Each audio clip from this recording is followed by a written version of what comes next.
జై శ్రీరామ్. అంతటా రామాభ్యుదయమునకు ఎగిరిపోవడానికి కృతనిశ్చయుడైనాడు హనుమంతుడు.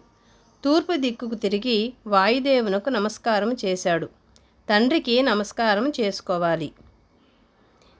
తండ్రి ఎలాంటివాడైనా నిన్ను పుట్టించింది ఆయనే. ఎదురుగుండా ఉంటే నమస్కరించుకుని, ఎదురుగా లేకపోతే మనసులో నమస్కరించుకుని బయలుదేరాలి. గురుశిష్య సంప్రదాయంలో ఈ రోజున ఏమి చెప్తున్నారంటే, పొద్దుట లేవగానే తల్లిదండ్రులకు నమస్కారం చేసుకోవాలని, వీలున్నంత వరకు వారి మనసుకు ఏది అనుకూలంగా ఉంటుందో ఆ విధంగా ప్రవర్తించడానికి ప్రయత్నం చేయి అని చెప్తున్నారు. అది ధర్మపరం కాకపోతే చేయనక్కర్లేదు, ధర్మపరం అయితే మాత్రం చేయాలి. కానీ అంత మాత్రం చేత వారికి మనం దండం పెట్టడం మానేయకూడదు. హనుమంతుడు వాయుదేవుని కన్నా గొప్పవాడు. మా నాన్నకన్నా నేనే గొప్పవాణ్ణి కాబట్టి నేను దండం పెట్టక్కర్లేదు అనే పద్ధతి హనుమంతుడి వద్దే లేదంటే మన వద్ద అసలు ఉండకూడదు. పర్వసమయంలో పొంగిపోయే మహాసముద్రం వలె వానరులందరూ చూస్తూ ఉండగా హనుమంతుడి దేహం అంతు లేకుండా పెరిగింది. ప్రయాణానికి బయలుదేరే ముందు మనసు ఉత్సాహంగా ఉండాలి, ఏడుస్తూ బయలుదేరకూడదు. చుట్టూ ఉండేవాళ్ళు కూడా ఉత్సాహపరచాలి తప్ప ఏడిపించకూడదు. వెళ్ళేటప్పుడు భోరున ఏడుస్తున్నారనుకోండి, వెళ్ళేవాడు కూడా ఏడుపు మొహం పెట్టేస్తాడు.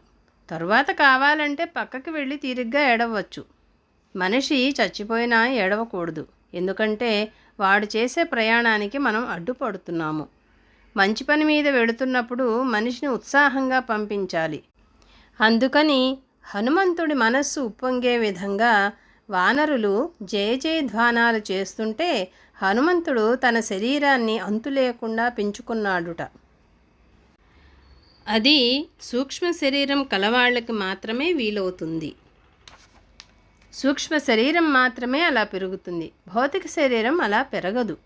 ఈ భౌతిక శరీరాన్ని అలా ఉంచుకొని తద్వారా సూక్ష్మ శరీరాన్ని పెంచి అందులో ఇది భాగంగా వెళ్ళిపోతాడు. ఆ తర్వాత అక్కడ అవసరమైతే భౌతిక శరీరం లేదా సూక్ష్మ శరీరం కార్యాలను ఆ విధంగా నిర్వర్తిస్తాడు. కాయాన్ని పెంచిన హనుమంతుడు చేతితోనూ కాళ్లతోనూ మహేంద్ర పర్వతమును కదిలించినాడు. ఎప్పుడూ కదలని ఆ మహేంద్ర పర్వతము అలా ఒక ముహూర్తం సేపు కదులుతూ ఉండిపోయింది. అంటే హనుమంతుడు విశుద్ధి చక్రం కంటే తానే బలవంతుడు అవడం వల్ల అతని ధాటికి విశుద్ధి అల్లల్లాడిపోయింది. ఆ కుదుపుకి అక్కడ చెట్లకు పూసిన పూలన్నీ రాలాయి, ఆ పర్వతాన్ని మూసివేసినాయి. అప్పుడు ఆ పర్వతం ఘుమఘుమ గుబాళిస్తూ ఒక పూలకొండ వలె తోచింది. ఆ మహాపరాక్రమవంతుడైన హనుమంతుడు కదిలించిన కుదుపు మదపుటేనుగు కార్చే మదధారల వలె ఆ మహేంద్ర పర్వతం నుండి జలధారలు కారినాయి.